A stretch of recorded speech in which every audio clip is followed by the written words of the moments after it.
Hi everyone, and welcome back to Conscious Chats, a space to explore healing, relationships, and a deeper connection both within yourself and others. My name is Milan, and today's talk is inspired by something I've started to notice happen more often to me, to people around me, and that is how easy it is for someone to walk away from a relationship.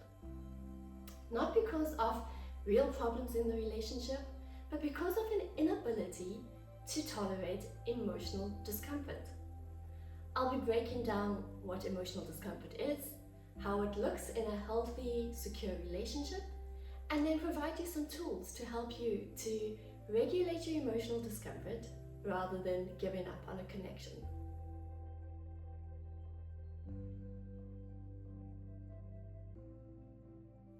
So what is emotional discomfort? It's an internal reaction we feel when something in a relationship feels off. A moment of conflict, being hurt, feeling rejected, misunderstood, or even let down. And before I go further, I just want to say that these moments are completely normal. They happen in every relationship, whether it's romantic, familial, platonic, or professional.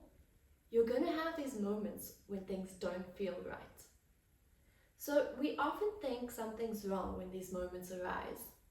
But the presence of discomfort, this conflict, it doesn't mean a relationship is not working out. It means that it's real. It means there's connection, there's closeness, there's emotion involved. And I think that these feelings are even stronger in a relationship or connection that we care deeply about. So if it means that there's closeness, why do we use these feelings to determine if a relationship isn't working and use these feelings to justify walking away from someone? I think it's because we weren't ever taught how to be with these feelings. Most of us learn to avoid them. We might people please to keep the peace, guilty of that. We might withdraw and go silent, or go into fixing mode, trying to patch things up too quickly, also guilty of that. But true safety in relationships isn't about avoiding discomfort. It's built by staying present within it. And this presence is what creates secure connection. And I know being present in our life nowadays is so difficult. Just trying to be present in the moment right now, forget about in a relationship, can be really difficult. We've got so much more distractions around us, so much more options. And being present is becoming harder and harder. So this brings me to my main point. Emotional safety isn't about avoiding conflict. It's about how we navigate those moments. Being able to say, I feel hurt, but I still want to stay connected. Or, this is hard, but I'm here. These words, this presence that we begin to bring into the relationship, builds trust like nothing else can. So not only do we need to learn how to regulate our emotions, but we also need to normalize conflict. No matter how connected or conscious two people are, there will always be moments of disconnection. Think about it. We are different human beings trying to coexist. We have different families, different upbringings, different values, personalities, and now we're trying to come together as one unit. There's definitely going to be disconnection. And I think this disconnection is normal, but what matters more is how we repair. And here's something that most of us aren't taught. When we don't allow ourselves to feel and process emotions, they don't just disappear. They settle in our bodies as tension, stress, tightness in the chest, knots in our stomach.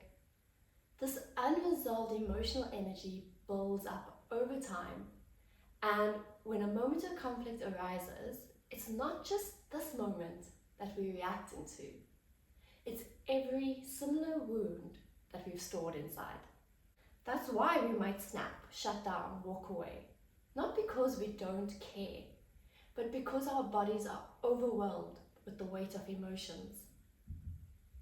We've never had tools to learn how to release these emotions. So this internal stress makes it incredibly hard to show up in a relationship, being present, because we're constantly in survival mode. Emotional safety isn't just about what we say. It's also about what our bodies have the capacity to hold. So one of the kindest things we can do for ourselves and our relationships is to create space within us by learning to sit with, breathe through, and release what we've been holding on to. So let me repeat this. Conflict is inevitable, but repair is how we start to build trust in our relationships. So what does repair look like? And how do we build tolerance to stay with our discomfort instead of walking away? So here are 4 practices that I use, and I get it, it's really difficult. It's part of healing, doesn't happen overnight. So when I share these practices, take your time with them, implement them as you need to, and don't be hard on yourself if you forget. Come back. The next time you have another discussion or argument, come try to implement one of these 4 things. The first is to pause before reacting. And for me, this is the hardest one. When emotions run high, the nervous system activates.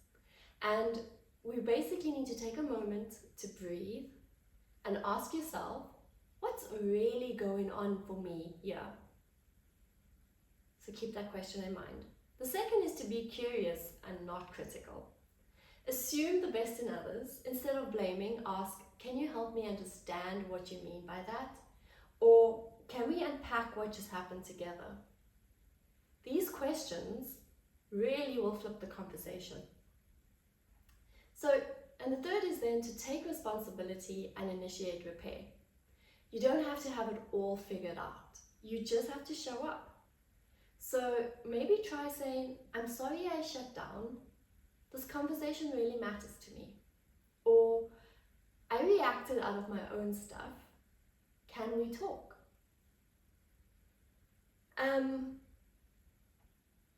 don't hold on to ego when you work with this step. Don't feel like, oh, he needs to apologize or she needs to apologize. No, you're in it together. It's a relationship. Take responsibility and initiate repair. No one's keeping or counting scores of who said what, who did what, who apologized first.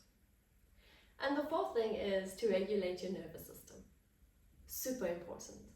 Your body needs to feel safe to engage in healthy repair. So take time to ground yourself. Breathe deeply. Step away for a moment if needed.